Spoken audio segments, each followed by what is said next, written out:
आधी रात के वक्त जब मुझे अचानक प्यास लगी तो मैं किचन में पानी पीने के लिए गई। किचन दीदी के कमरे के बिल्कुल बगल में था, इसीलिए मैं जैसे ही किचन में पानी पीकर निकली तभी मुझे कुछ अजीब सी आवाजें दीदी के कमरे से आती हुई सुनाई दी। और आदत से मजबूर मैंने जब उस तरफ देखा तो दीदी के कमरे का दरवाजा हल्का सा खुला हुआ और फिर मैंने अंदर जो नजारा देखा उसने तो मेरे होश उड़ा चुके थे। दीदी की नौकरानी उस वक्त ऊपर नीचे उसके लंबे खुले बाल लहरा रहे थे। मेरा नाम पूजा है। आज जो कहानी मैं आपको सुनाने जा रही हूँ उसे सुनकर आपके होश उड़ जाएंगे। मेरा मंगेतर जिस कंपनी में काम करता था, मैंने उसमें नौकरी करने के लिए अप्लाई किया हुआ था और 2 हफ्ते के अंदर ही मेरा ज्वाइनिंग लेटर मेरे पास आ गया था। मेरा मंगेतर उसी शहर में नौकरी कर रहा था जहाँ पर मेरी दीदी जीजाजी रहते थे।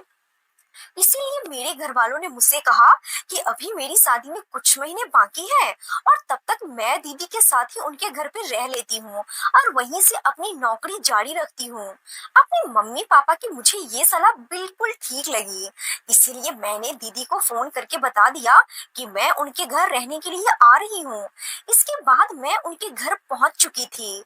मेरे जीजाजी और दीदी अपने घर में अकेले ही रहते थे। घर क्या, उसके पास बंगला था। दरअसल वो बंगला उनके पिता ने अपनी एक एक पूंजी जोड़कर बनवाया हुआ था। मेरी दीदी का एक 7 साल का बेटा बोर्डिंग स्कूल में पढ़ता था और यहाँ पे दीदी भी जॉब करती थी और जीजा जी भी अपना स्टार्टअप करते थे। उन्होंने अभी कुछ साल पहले अपने दोस्तों के साथ मिलकर काम किया था। क्योंकि दोनों ही लोग काफी कामकाजी थे, इसीलिए उनके घर में एक नौकरानी भी लगी हुई थी। मैं जब वहां पहुंची तो मैंने देखी कि उनकी जो नौकरानी थी उसकी भी शादी हो चुकी थी। मैंने उससे पूछा कि तुम्हारा पति क्या करता है, तो वो कहने लगी कि वो एक फैक्ट्री में काम करता है। थोड़ी देर आराम करने के बाद हम बैठकर खाना खाने लगे, लेकिन पता नहीं क्यों मुझे ऐसा लग रहा था कि जैसे दीदी जीजा जी से किसी बात से परेशान है, क्योंकि वहां पे एक अजीब सा सन्नाटा पसरा हुआ था। मैंने इसीलिए मजाक में जीजा जी को चिढ़ाते हुए कहा कि क्या हुआ, क्या आपको मेरा यहाँ आना पसंद नहीं आया? पर जीजा जी कहने लगे कि अरे नहीं पागल, ऐसी कोई बात नहीं है। वो बस हम लोग दिन रात अपने अपने कामों में इतने व्यस्त रहते हैं कि एक अजीब सा स्ट्रेस हो जाता है। मैंने कहा ये तो सही बात है, कारपोरेट में नौकरी करना बहुत ही हेडेक वाला काम होता है, लेकिन किया भी क्या जा सकता है। थोड़ी ही देर बाद मैंने देखा कि एक औरत किचन से हमारे लिए खीर लेकर आई थी। मैंने दीदी से पूछा कि ये औरत कौन है, तो दीदी कहने लगी ये हमारी नौकरानी है और ये हमारी नौकरानी कौशल्या की माँ है। मैंने कहा लेकिन कौशल्या तो यही है और वो अपना काम कर रही है, फिर उसकी माँ का यहाँ पे क्या काम? दीदी कहने लगी कि दरअसल तुम जानती हो कि हम दोनों मियाँ बीबी दिन रात अपने काम को लेकर व्यस्त रहते हैं और इस वजह से कौशल्या जब भी घर के काम करने के लिए आती थी तब हमारी टाइमिंग की वजह से बहुत दिक्कत होने लगी थी। कौशल्या घर के काम करने आई थी तो अक्सर मुझे अपने ऑफिस जाने में बहुत देर हो रही थी, इसीलिए मैं सोचा कि क्यों ना मैं कौशल्या को यहीं रहने के लिए बोल दूं। वैसे भी घर का पूरा दिन तो खाली ही रहता है और फिर इस घर में रहने की जगह कोई कमी नहीं है, इसीलिए मैंने कौशल्या और उसकी माँ को यहीं पे रहने का कमरा दे दिया है। ये लोग यहीं पे परमानेंट रहते हैं और मुझे भी इससे कोई फर्क नहीं होती। मैंने उस वक्त कौशल्या के सामने तो दीदी से ये कह दिया कि हाँ आपने अच्छा किया, लेकिन जब बाद में दीदी मेरे कमरे में मुझसे बातें करने के लिए आई तो मैंने उससे कहा कि दीदी वैसे तो कोई बात नहीं, आपने कौशल्या को और उसकी माँ को घर में रहने की जगह दी है, ये बहुत अच्छी बात है। पर कौशल्या को अभी आपके घर में काम करते हुए सिर्फ 2 ही साल ही तो बीते हैं और आपने सिर्फ 2 ही साल के विश्वास पे उसे घर में रहने की इजाजत दे दी। आप और जीजा जी तो घर से चले जाते हैं, फिर आपके पीठ के पीछे ये क्या करती होंगी, क्या नहीं, इसके बारे में आपको कैसे पता चलेगा? दीदी कहने लगी कि पूजा, तुम बिल्कुल पागल हो। तुम्हें शक करने की बीमारी है। इन 2 सालों में मैंने देख लिया है कि कौशल्या एक बहुत अच्छी लड़की है और बहुत ही ईमानदार भी है। इसीलिए मुझे किसी भी चीज की कोई कमी और टेंशन नहीं है। फिर मैं अपने पर्सनल कमरे में ताला लगाकर ही जाती हूँ, तो फिर कोई दिक्कत वाली बात भी नहीं है। मुझे दीदी की बात ठीक लगी। मैंने कहा कि चलो ठीक है, आपको जैसा सही लगे। मैंने अपनी कंपनी को ज्वाइन कर लिया था और मैं अपने मंगेतर के साथ उस कंपनी में काम करने लगी थी। मैंने विनय से कहा कि किसी दिन जब दीदी जीजा जी घर पे होंगे तो तुम भी घर चलना और उन लोगों से मिल लेना। विनय ने कहा कि ठीक है, जब तुम्हें सही मौका मिले तब मुझे बता देना, मैं तुम्हारे साथ चलूंगा। इसके बाद धीरे धीरे दिन यूं ही बीतने लगे। तकरीबन एक ही हफ्ता हुआ होगा जब एक रात मैं ऑफिस से काम निपटा ही रही थी, तो उस दिन पूरा करते करते मुझे रात के करीब 1 बज चुका था। लेटने से पहले मैंने सोचा कि पानी पी लेती हूँ, इसीलिए मैं उठकर किचन की तरफ जाने लगी। जब मैं किचन में जा रही थी तब जीजा जी के कमरे में कुछ अजीब सी आवाजें सुनी। उन आवाजों को सुनकर मेरा दिल बड़ी जोरों से धड़क उठा था। मैं चुपचाप किचन में चली गई और पानी पीकर जैसे ही बाहर निकली कि वो आवाजें और तेज हो चुकी थी, जिसे मुझे बिल्कुल भी रहा नहीं गया। जब मैं पलटकर दीदी के कमरे की तरफ देखा तो दरवाजा हल्का सा खुला हुआ था। मैंने सोच लिया था कि अब मुझे देखना ही होगा। मैंने जैसे ही एक हल्की सी नजर उस तरफ डाली तो मुझे बहुत ही हल्की सी एक झलक दिखाई दी, जिसमें पूरे शरीर में सिहरन सी दौड़ गई थी और मेरा मन मचल उठा था। मैं तुरंत ही शर्माकर भागकर अपने कमरे में आ गई और मन ही मन सोचने लगी कि दीदी भी बिल्कुल पागल है। ये सब करते हुए कोई दरवाजा खोल कर रख सकता है क्या? उन्हें कम से कम इतना तो ध्यान रखना चाहिए था कि वो दरवाजा बंद कर ले। फिर मुझे लगा कि शायद उन्हें शुरू से दरवाजा बंद करने की आदत नहीं होगी, क्योंकि अब तक तो वो घर में अकेली ही रहती आई थी और इसीलिए उन्होंने इस बात पे ध्यान नहीं दिया होगा। खैर, जो भी हो, इन सब चीजों से मेरे मन में बुरी तरह से हलचल पैदा होने लगी थी और मुझे अपने मंगेतर विनय की याद सताने लगी। मेरा तो दिल किया कि मैं विनय को फोन करूं, लेकिन फिर मैंने देखा कि रात काफी हो चुकी है और फिर सुबह हमें टाइम पे ऑफिस भी तो पहुंचना है। इसीलिए मैंने अपने मन पे काबू पा लिया और अपने आप को समझा बुझाकर चुपचाप सोने के लिए लेट गई। अगले दिन सुबह जब मैं नाश्ता करने के लिए टेबल पे बैठी और दीदी जीजा जी को जब आमने सामने देखा तो मेरे दिमाग में रात वाला पूरा वाक्या दोहराने लगा, जिसे सोच सोच कर मैं मंद मंद मुस्कुरा रही थी। तभी जीजा जी मुझसे कहने लगे कि क्या हुआ पूजा, तुम बहुत मुस्कुरा रही हो। उनके इस बात से मैं बुरी तरह से चौंक गई। मुझे तो ऐसा लगा जैसे कि मेरी कोई चोरी पकड़ी गई हो। मैं तुरंत ही बात पलटते हुए कहा कि कुछ नहीं जीजा जी, बस ऐसे ही। फिर मैंने जल्दी से अपना नाश्ता किया और तुरंत ऑफिस के लिए निकल ली। ऑफिस में भी बार बार मुझे वही सब याद आ रहा था। मैं यही सोच रही थी कि शादीशुदा लाइफ भी कितनी अच्छी होती है ना।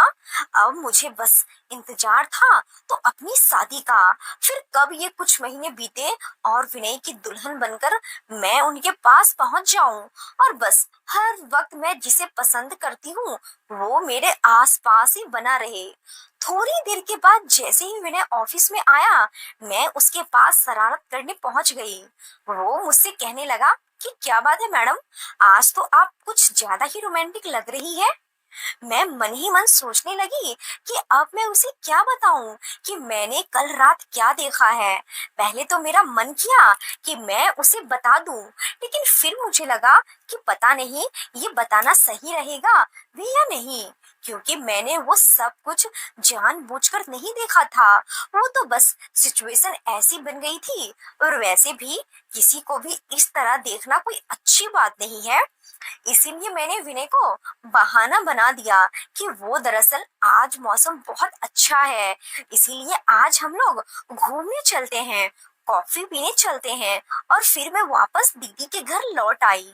मैं उसके साथ कॉफी पीकर शाम को घर लौट आई थी। मैं दीदी जीजा जी के लिए आइसक्रीम लेकर आई थी। इसीलिए मैंने सोचा कि लाओ, मैं उन्हें कमरे में ही दे आती हूँ। मैं दरवाजा नॉक करके जैसे ही कमरे के अंदर गई तो मैंने देखा कि दीदी की नौकरानी कौशल्या जीजा जी की अलमारी ठीक कर रही थी और जीजा जी वहीं बेड पे बैठे हुए अपना काम कर रहे थे। ये देखकर मुझे थोड़ा अजीब लगा। मुझे वहां कमरे में ही देखते ही कौशल्या तुरंत वहां से निकलकर चली गई। मैंने उस वक्त जीजा जी से तो कुछ भी नहीं कहा, उन्हें चुपचाप आइसक्रीम पकड़ाकर वापस आ गई। जब मैं बाहर आई तो मैंने देखा कि दीदी बाहर हॉल में बैठकर अपना काम कर रही थी। मैंने उन्हें आइसक्रीम दी और फिर कुछ यहाँ वहाँ की बातें करके अपने दीदी से कहा कि मैं मानती हूँ कि आप अपने काम को लेकर बिजी रहती है, लेकिन इतनी भी बिजी मत होइएगा कि आप अपने हस्बैंड को काम किसी और से करवा ले। मेरी इस बात से दीदी थोड़ा हैरान हुई थी। फिर मैंने उनसे कहा कि कौशल्या आपके घर की नौकरानी है, घर का खाना, झाड़ू पोछा, बर्तन धोना, ये सारी चीजें तो ठीक है, लेकिन कम से कम अपने कमरे में जो भी चीजें हैं जीजा जी से जुड़ी हुई जो काम, तो वो आप हैंडल कर सकती है ना। इस पे दीदी कहने लगी कि अरे मेरे पास इतना ज्यादा वक्त नहीं है, इसीलिए मैंने ही कौशल्या को बोला था कि वो तुम्हारे जीजा जी की अलमारी ठीक कर दे। इसके बाद दीदी तो वापस अपने काम करने लगी। पर मैं यही सोचने लगी कि मुझे लगता है कि शायद मैं ओवर थिंकिंग कर रही हूँ। जब दीदी को खुद इन सब चीजों से कोई दिक्कत नहीं है तो फिर मैं इतना क्यों सोच रही हूँ। लेकिन ना जाने क्यों पर मुझे ऐसा दिख रहा था कि जीजा जी को जो काम दीदी के करने चाहिए वो सारे के सारे कौशल्या कर रही थी। कभी उनके शर्ट में बटन तकती, कभी उनके कपड़े आयरन करती, कभी उनके जूते पॉलिश करके उनको पहनाती। इसके अलावा ज्यादातर मैं नोटिस कर रही थी कि दीदी जब घर पे नहीं होती थी तब कौशल्या उनके ही कमरे में बनी रहती थी। मुझे ये सब बिल्कुल भी अच्छा नहीं लगता था। कौशल्या मेरे जीजा जी के साथ अकेले उनके कमरे में होकर पता नहीं क्यों दीदी को इन सब चीजों से कोई दिक्कत नहीं हो रही थी, जबकि मुझसे ये बिल्कुल बर्दाश्त नहीं हो रहा था। फिर वो कुछ ज्यादा ही अपने काम में डूबी हुई थी कि उन्हें अपने घर गृहस्थी के बिल्कुल होश ही नहीं रहता था। उन्होंने सारी की सारी जिम्मेदारी अपनी नौकरानी पे छोड़ रखी थी, यहाँ तक कि अपने पति की भी सारी जिम्मेदारी उन्होंने उसे ही दे रखी थी। पर ये बात समझ नहीं आ रही थी कि एक नौकरानी को इतना ज्यादा अपने पति के करीब जाने देना कोई अच्छी बात नहीं थी। पर 2-3 बार मेरे टूटने के बावजूद भी उन पर मेरी बात का कोई असर नहीं हुआ था, बल्कि उल्टा उन्होंने कोई न कोई बात घुमाकर मेरा ही मुंह बंद करवा दिया था। लेकिन मुझे ये सब बिल्कुल भी पसंद नहीं आ रहा था। इसीलिए कई बार जब मैंने कौशल्या को जीजा जी के बहुत ज्यादा करीब देखती तो उसे टोक दिया करती थी और उसे दूसरे काम बता देती ताकि वो उनके पास से हट जाए। मुझे ऐसा लगता था कि शायद जीजा जी भी मेरे मन में जो चल रहा था उसे अच्छी तरह से समझ रहे थे, इसीलिए वो मेरे कौशल्या को टोकने से अक्सर सहम जाया करते थे।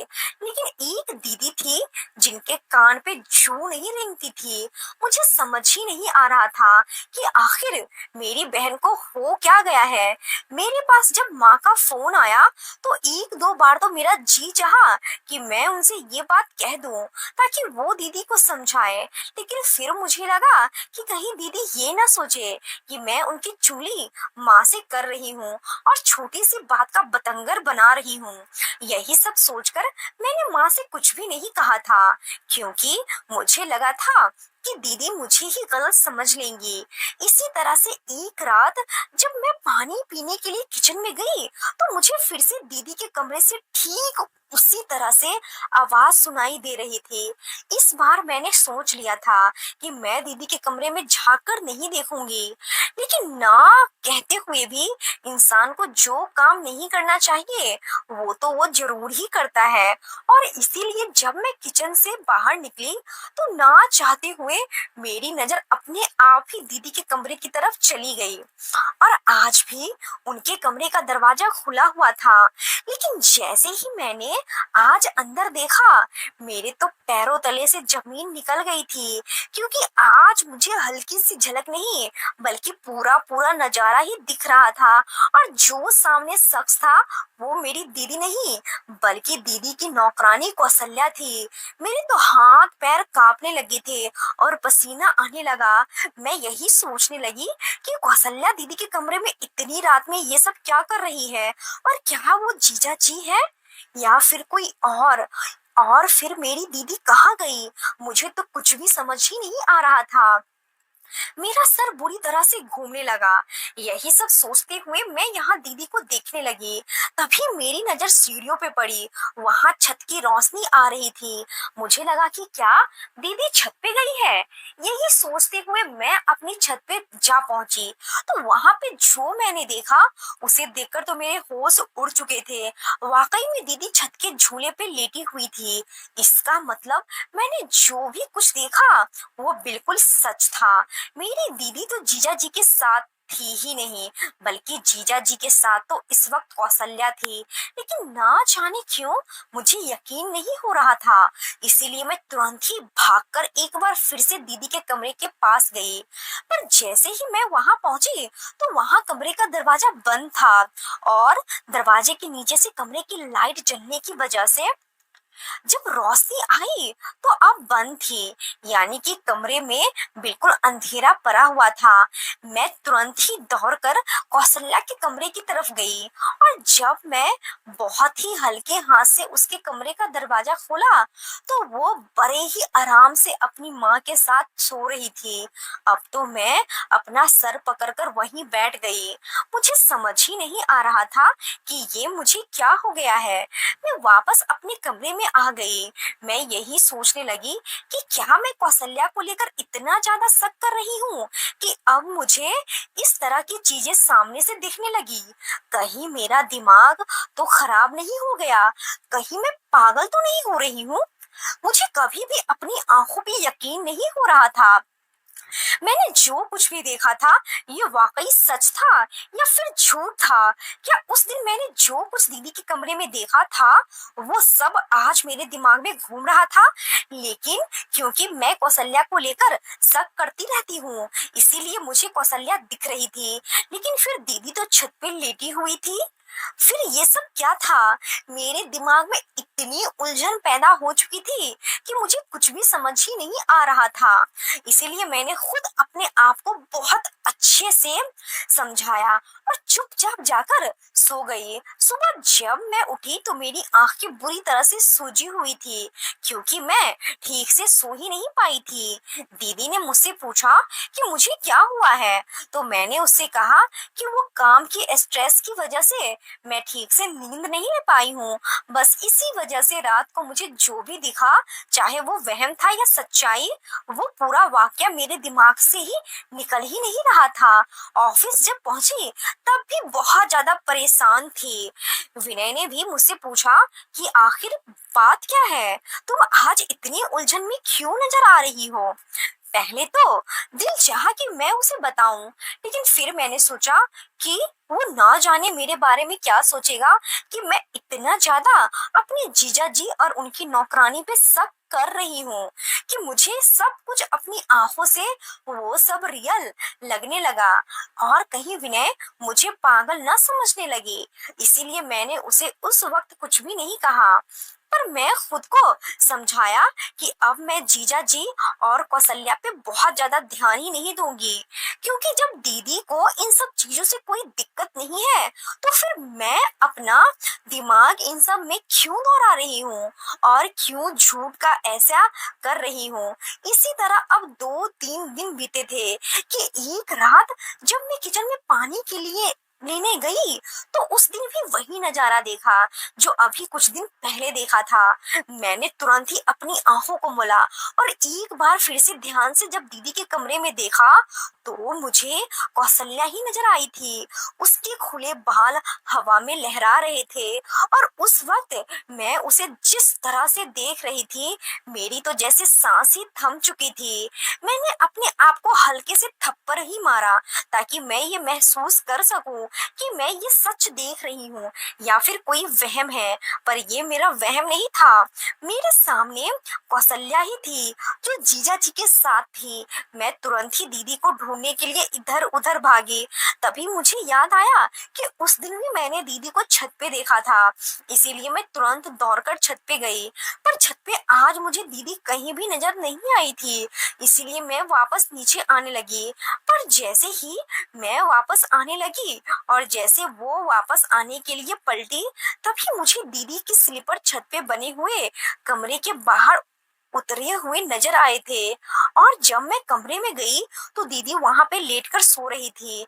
मैंने उसे झकझोर कर उठाया और उनसे कहा कि आप यहाँ इतने आराम से सो रही हैं और आपको खबर भी है कि आपकी पीठ के पीछे क्या हो रहा है।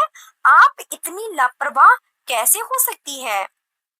दीदी मुझसे कहने लगी कि आखिर बात क्या हो गई है और तुम इतनी बदहवास क्यों हो। मैंने कहा कि अगर आप देखेंगी जो मैं देखकर आ रही हूँ तो आप भी बदहवास हो जाएंगी और आपकी भी हालत खराब हो जाएगी। मैंने आपको कितनी बार टोका लेकिन आप तो बस हर बार कोई ना कोई बात करके मेरा मुंह बंद करवा देती थी। आपको तो समझ ही नहीं आ रहा था कि वो कौशल्या जीजा जी के करीब जाने की कोशिश कर रही है, पर आपको तो बस ये लग रहा था कि नहीं वो तो नौकरानी है, बस अपना हुक्म जमा रही है। जबकि मुझे साफ दिख रहा था कि उसका इरादा कुछ और ही था। पर आप तो ना जाने किस मिट्टी की बनी हुई है और आप आज चलकर आप अपनी आंखों से देख लीजिए कि आज वो क्या कर रही है। बल्कि आज नहीं, ना जाने कितने ही दिनों से वो ये सब करती आ रही होगी। आज मैं जो आपको सच्चाई दिखाना चाहती हूँ आप खुद जाकर देखिए।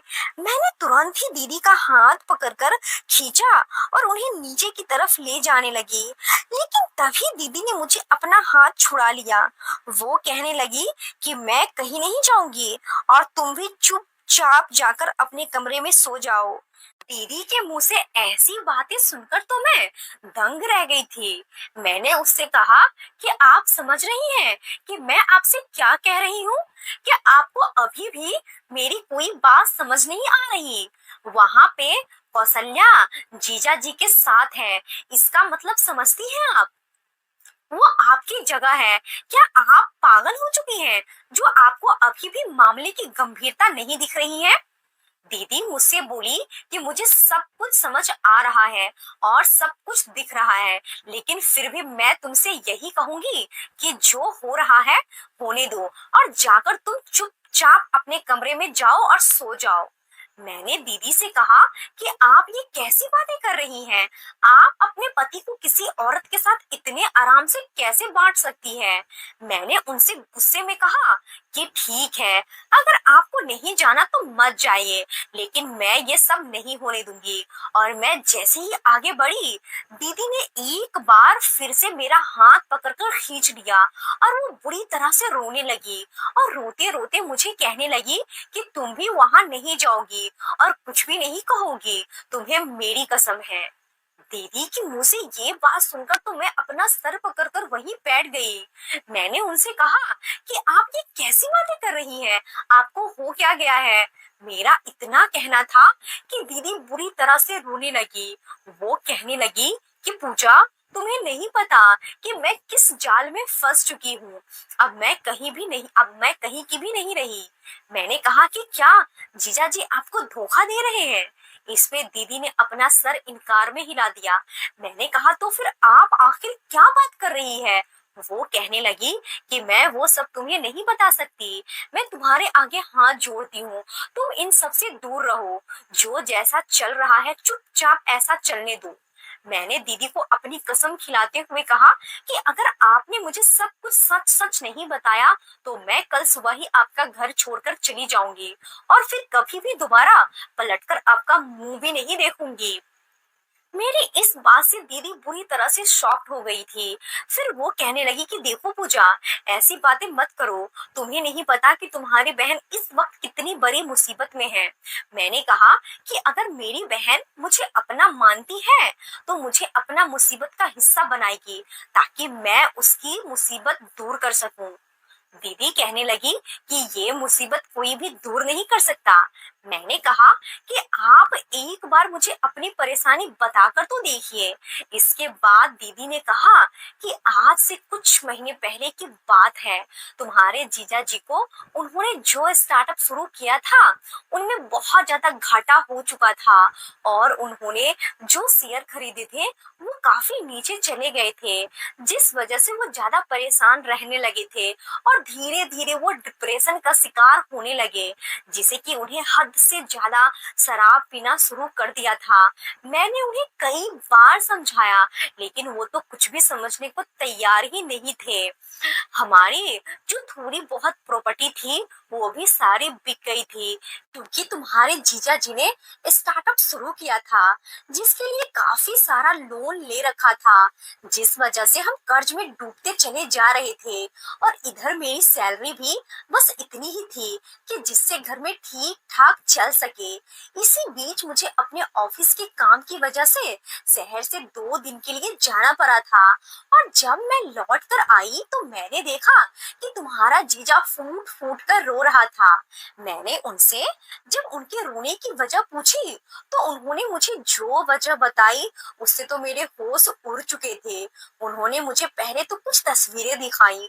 उन तस्वीरों में उनके साथ कौशल्या थी और जिस हालत में थी उसे देखकर मैं समझ चुकी थी कि आखिर मेरे पीठ के पीछे क्या हो चुका था। मैंने तुम्हारे जीजा जी को बहुत खरी खोटी सुनाई और 2-4 थप्पड़ भी जड़ दिए। उन्होंने मेरी पीठ के पीछे मेरे साथ धोखा किया था पर वो हाथ जोड़कर मुझसे बार बार माफी मांग रहे थे। वो कहने लगे कि मैं ये सब किया कैसे किया खुद मुझे नहीं पता क्योंकि मैं इतना ज्यादा शराब पी रखी थी कि मुझे किसी बात का एहसास ही नहीं हुआ। मैं तुम्हारी जीजा जी से कहा कि मैं तुम्हें पहले ही मना कर रही थी कि इतना ज्यादा शराब पीना बिल्कुल भी ठीक नहीं है क्योंकि ये नशा आपसे सब करवा देता है जो आपको कभी नहीं करना चाहिए। और देखो आज इसका नतीजा क्या हुआ। फिर तुम्हारे जीजा जी ने बताया कि कौशल्या और उसकी माँ ने इन तस्वीरों को खींच लिया है और वो मुझे ब्लैकमेल कर रही है और ये वे लोग इस सब के बदले में 50 लाख रुपए की मांग कर रहे हैं।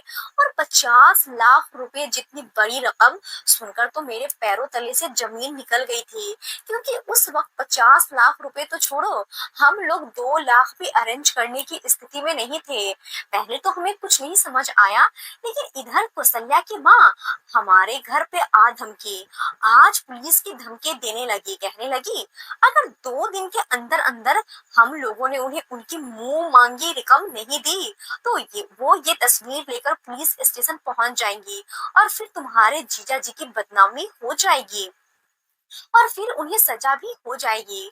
वे हमें बार बार पुलिस स्टेशन जाने की धमकी दे रही थी।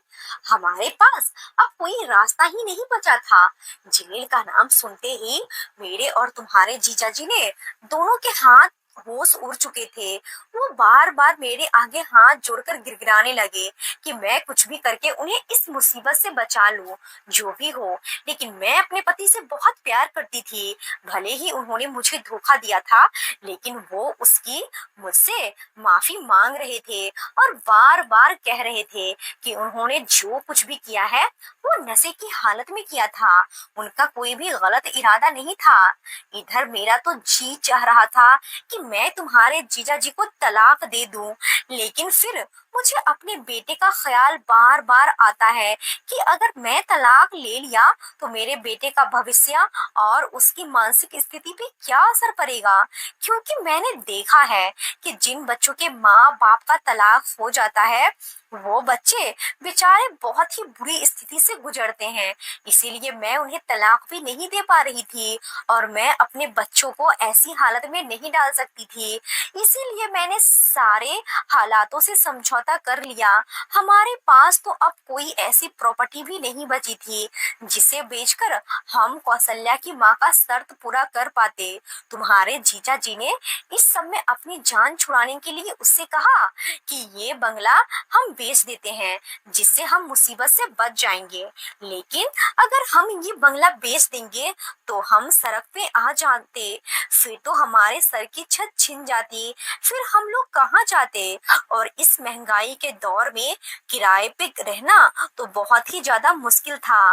मैंने सोचा कि मैं एक बार कौशल्या की माँ से बात करके देखती हूँ। इसीलिए हम जब उसके घर पे बात करने के लिए गए और अपनी पूरी स्थिति बताई, तो मैंने उसके आगे हाथ जोड़कर कहा कि वो हमसे कुछ कम पैसे ले ले। तो उसने हमारे सामने जो शर्त रखी, उसने हम दोनों पति पत्नी दंग रह गए थे। कौशल्या की माँ ने कहा अगर हम उन्हें पैसा नहीं दे सकते तो कोई बात नहीं, वो हमसे 1 रुपया भी नहीं लेंगी, लेकिन शर्त ये है कि तुम्हारे जीजा जी को कौशल्या से शादी करनी पड़ेगी। कौशल्या की माँ की शर्त सुनकर हम तो हिल के रह गए थे। तुम्हारे जीजा जी ने तो साफ इनकार कर दिया कि वो ऐसा कुछ भी नहीं करेंगे। उन्होंने ठान लिया था कि वे अब इस बंगले को बेचकर इस रकम को चुकाएंगे, इन सब से हमारी जान छुड़ा लेंगे। लेकिन फिर मुझे यही ठीक लगा कि अगर तुम्हारे जीजा जी कौशल्या से शादी कर लेंगे तो हमारे सर पे तो तलवार मुसीबत की लटक रही थी, वो हट जाएगी और हमारा भी घर बन जाएगा।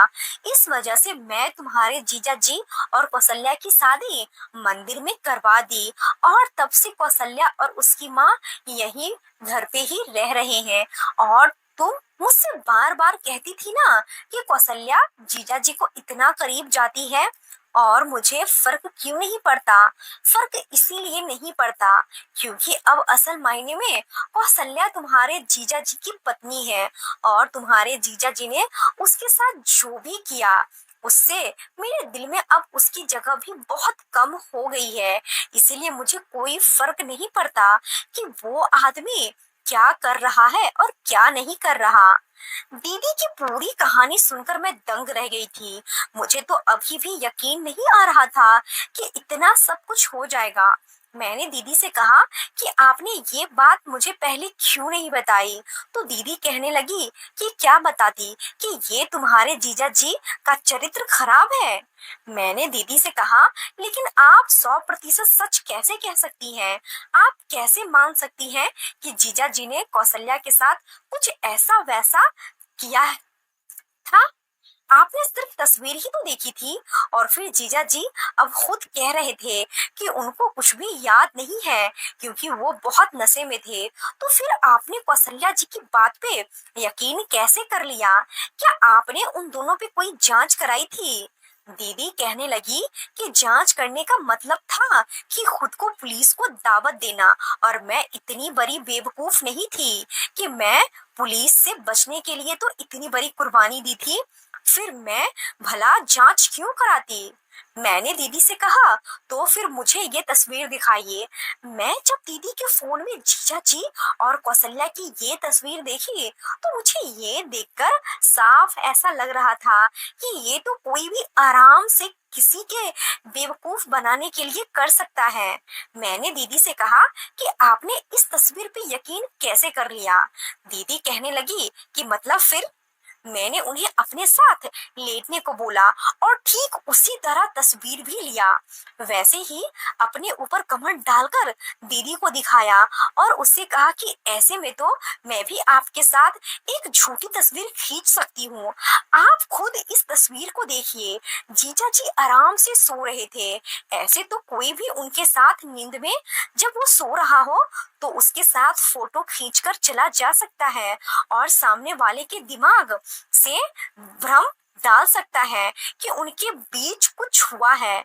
मैंने कहा क्योंकि मैं भी जीजा जी को काफी सालों से जानती हूँ, लेकिन मुझे आज तक ऐसा नहीं लगा कि मेरे जीजा जी की नजर में कोई खोट है।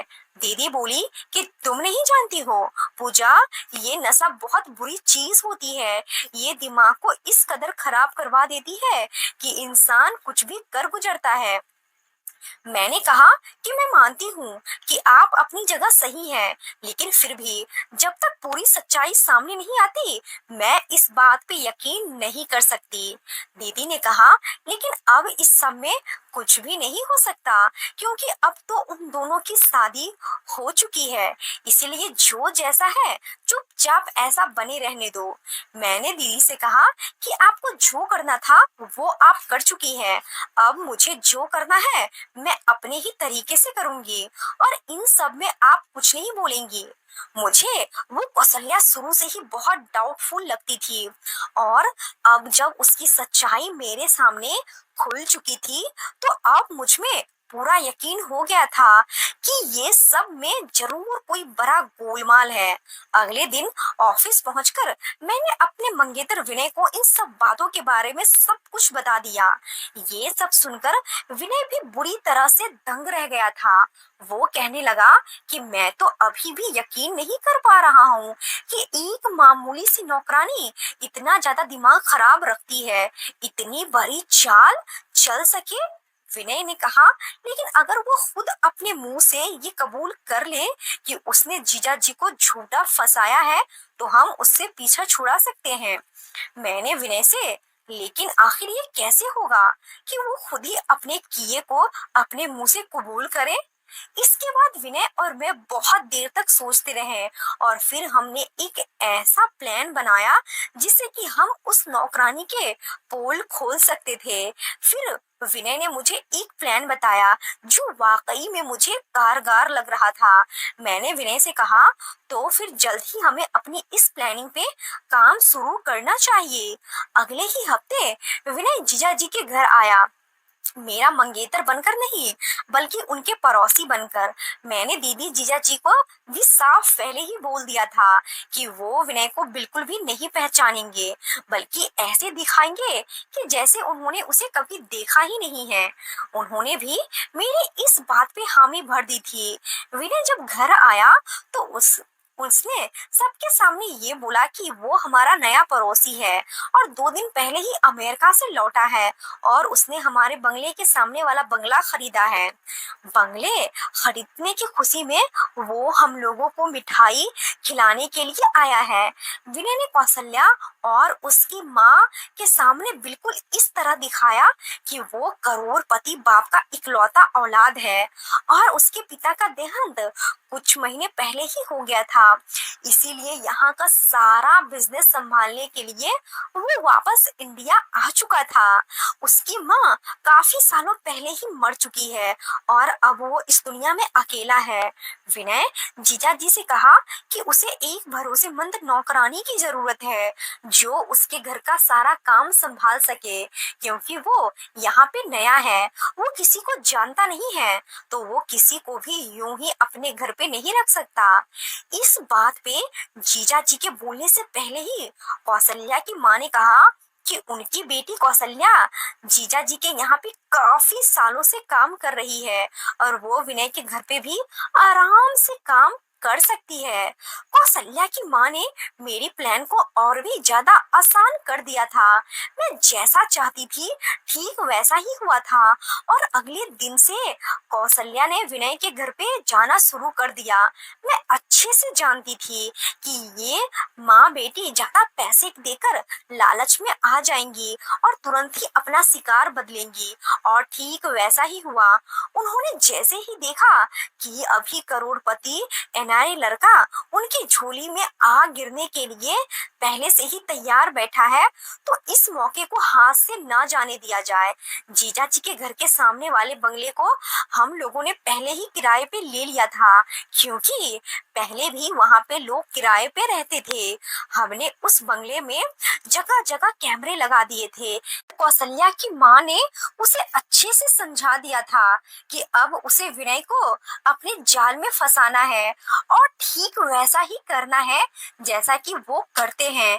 फिर छोटी छोटी चीजों में विनय के हद से ज्यादा करीब जाने की वो कोशिश करने लगी थी और इधर विनय ने भी उसे खूब मौके दे रखे थे ताकि उसे भी ये इशारा मिल जाए कि वो विनय से जो चाहती है विनय भी उसे वही चाहता था।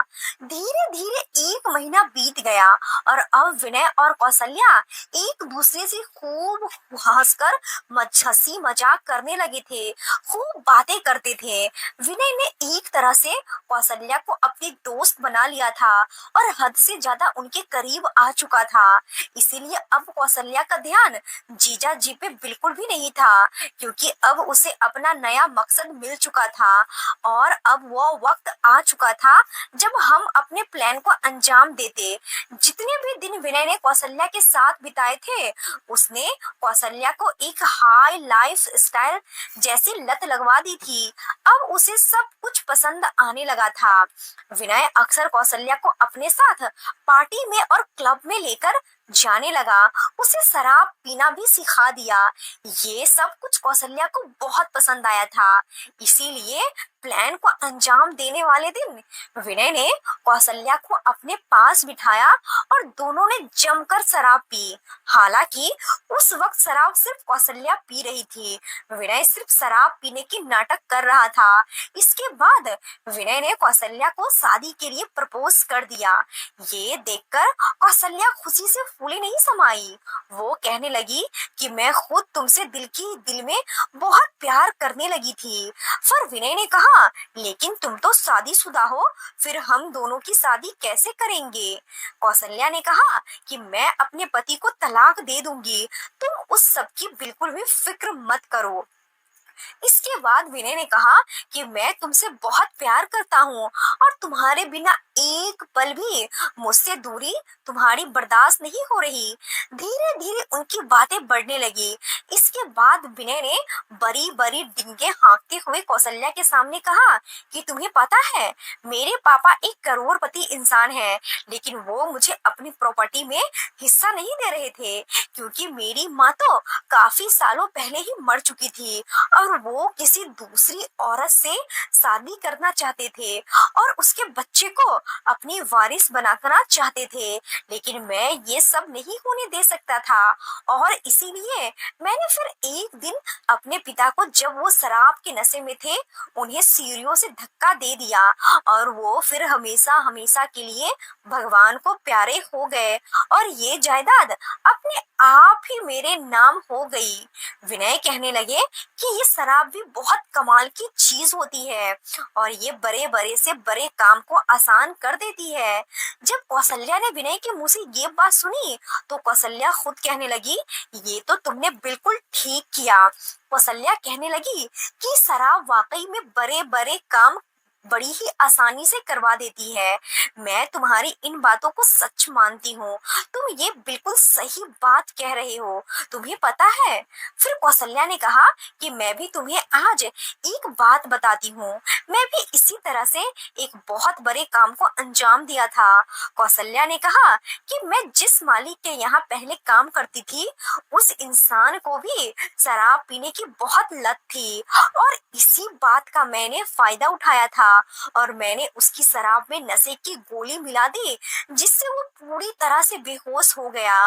और फिर मैंने उसके साथ अपनी कुछ ऐसी तस्वीरें खींच ली जिससे उन्हें ये लगे कि उसने नशे की हालत में मेरे साथ कुछ गलत किया हो, और फिर मैंने उसे ब्लैकमेल किया और वो बेवकूफ मेरी बात भी मान गया।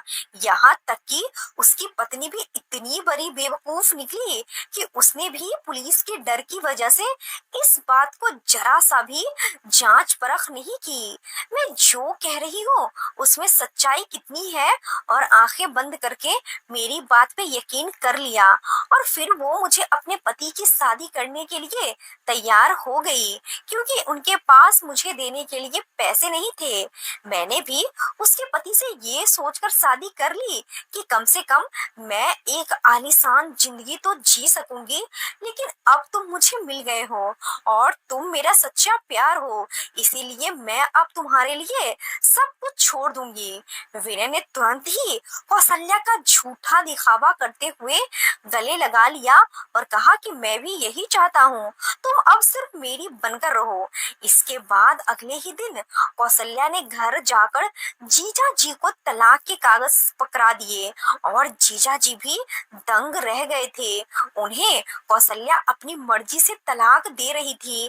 फिर जीजा जी ने मौका अच्छे देखते हुए कौशल्या को तलाक दे दिया। कौशल्या की माँ बहुत खुश थी कि अब उन्हें घर बिठाए ही एक करोड़पति दामाद मिल गया है, और अब तो वो हद से ज्यादा आलीशान जिंदगी उनका इंतजार कर रही है। इधर जैसे ही कौशल्या खुशी खुशी विनय के बंगले की तरफ जाने लगी और जाने के लिए मुड़ी कि तभी विनय और पुलिस लेकर जीजा जी के घर पहुंच गए थे। उन दोनों को कुछ भी समझ नहीं आया कि उनके साथ क्या हुआ। उसके बाद मैंने उन्हें सब कुछ बता दिया कि किस तरह से हमने उनके साथ ही वही धोखा किया है, जैसा कि उन्होंने मेरी दीदी और जीजा जी के साथ किया था। तो आज की कहानी आपको कैसी लगी? इस कहानी के बारे में कमेंट करके हमें जरूर बताएं। वीडियो को लाइक करके चैनल को सब्सक्राइब कर लीजिए, साथ में घंटी को दबाकर ऑल पे कर ले, ताकि आने वाली वीडियो का नोटिफिकेशन आपको तुरंत मिले। मिलती हूँ अगली वीडियो में, तब तक के